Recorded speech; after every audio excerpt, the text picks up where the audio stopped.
En esta oportunidad voy a hablarles acerca de un tema que me parece muy importante aplicar en nuestras fotografías. Todos sabemos que la fotografía es técnica, pero que también es estética. Entonces voy a compartirles este material que me parece que es importante abordarlo de diferentes formas. El tema que vamos a ver ahorita es la simetría. La simetría es uno de los tantos recursos que estéticamente podemos aplicar a nuestras fotos. Y claro, la simetría no se aplica solamente a la fotografía, también la simetría es una parte del diseño, de la pintura. Y pues comienzo la presentación con el círculo, ¿no? Porque me parece que para que empecemos a entender lo que es la simetría, eh, pues pongo de ejemplo este círculo. ¿Y qué pasa? Cuando este círculo lo partimos por la mitad, verticalmente tenemos dos lados iguales. Si lo partimos horizontalmente, tenemos también dos lados iguales. Y si lo partimos en diagonal, también tenemos dos lados iguales. Es decir, que el círculo es una forma, en este caso, una forma geométrica que no importa por dónde partamos, siempre vamos a tener dos lados iguales. Y ese es básicamente lo que significa la simetría.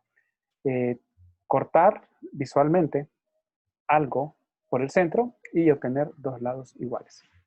Ahora, tenemos que entender que la simetría no es algo que nace del arte, ¿no? La simetría, el humano ya la había observado en las formas naturales. Y en este caso pongo de ejemplo una hoja de maple que al cortarla por la mitad visualmente obtenemos dos lados iguales. Entonces, en el caso de la naturaleza debemos de preguntarnos, ¿cuál es la finalidad de la simetría? ¿Es una finalidad artística? ¿Es una finalidad estética? ¿Tiene una función? ¿Ya? Entonces, eso es lo que vamos a ir descubriendo antes de entrar en la simetría como parte de la fotografía. Por ejemplo, en esta imagen de la mariposa, vemos que es simétrica, ¿no? Y en el caso de la mariposa, yo creería que tiene una función estética, es decir, de belleza, ¿no? Entonces, sabemos que las mariposas siempre van a tener sus dos lados iguales. Aquí vemos un ejemplo de la mariposa cortada por el centro y vemos que por su misma naturaleza de cómo se forma una mariposa, siempre, no importa qué, qué especie sería o qué tipo de mariposa encontremos, siempre va a tener dos lados iguales. Las formas son muy diferentes y va a cambiar dependiendo de qué tipo de mariposa encontremos, ¿no? Ahora, en el caso de estas alas, la función de la simetría ya no es una función estética, sino más bien es una función de supervivencia, es decir, es una protección. Aquí lo que estamos viendo es las alas de un insecto que parece que es el rostro de un búho. Y esto obviamente es un sistema de protección, un camuflaje, una forma de mimetismo en el cual pues esta mariposa se protege de los pájaros, ¿no?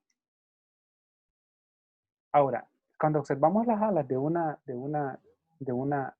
libélula, tenemos que entender que la simetría en este caso es una función de vida. O sea, no podríamos concebir el vuelo de una libélula si ésta tiene una ala más pequeña que la otra. O sea, la función efectiva de que pueda volar es que tus cuatro alas sean iguales, tanto las de un lado como del otro, porque de lo contrario no podría levantar vuelo. Pues lo mismo se podría aplicar también a las alas de un avión, ¿no? Que es simétrico. Y comprendamos que la tecnología del avión de alguna manera está basada en las aves. Ahora, en el caso del pavo real también encontramos simetría, pero ojo, la simetría en el pavo real está determinada por la posición en la cual se tomó la fotografía. Claro está que si tomamos la foto desde otro ángulo, no vamos a observar lo mismo.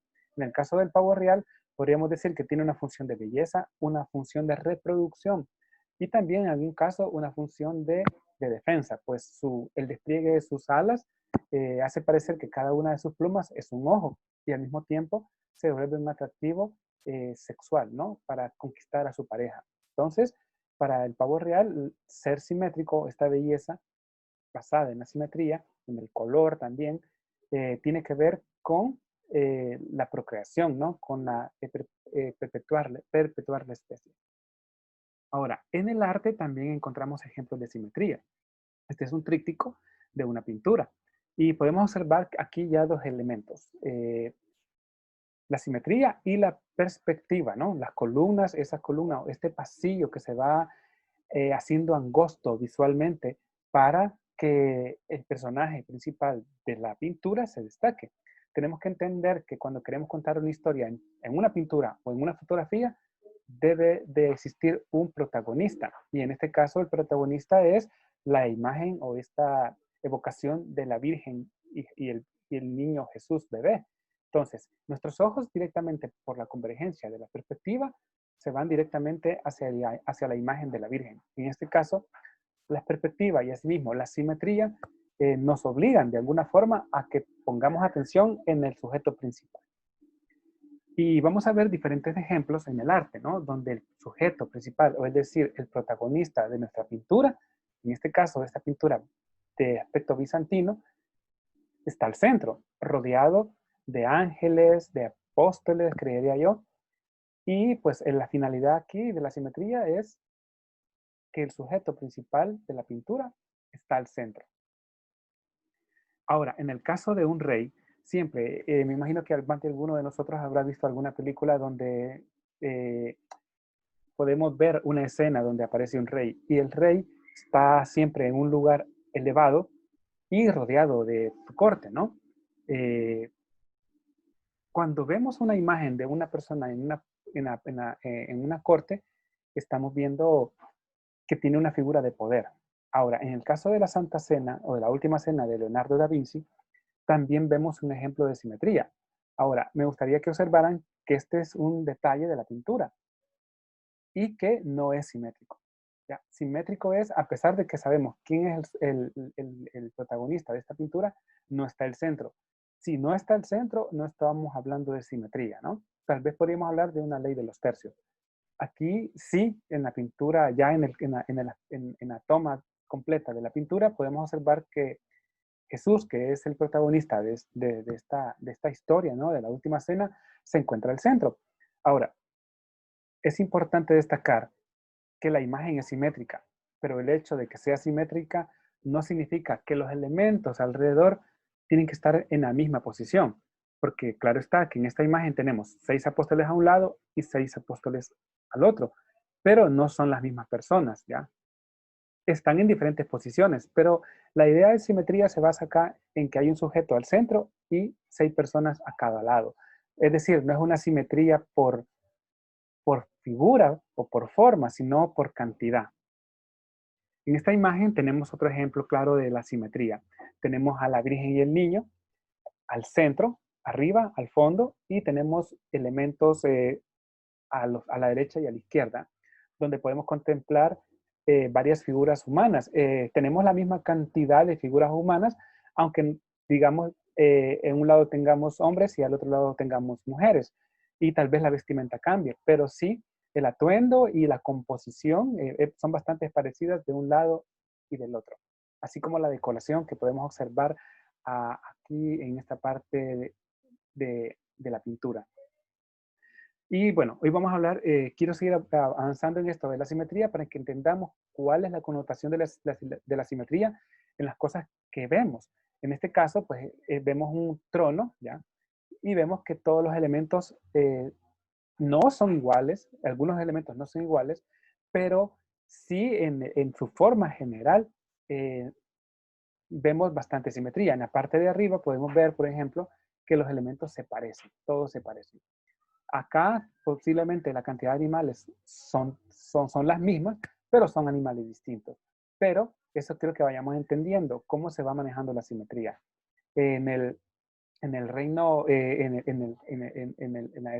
las tumbas egipcias, también observamos esta composición, ¿no?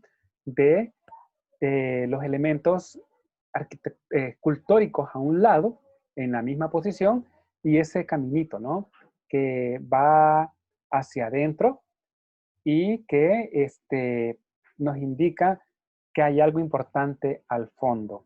Entonces es importante en esta parte destacar que la simetría tiene diferentes funciones, ¿no? Tiene funciones de poder, funciones de supervivencia, funciones de estéticas, ¿vean? Y esto es lo que vamos a abordar en la siguiente parte.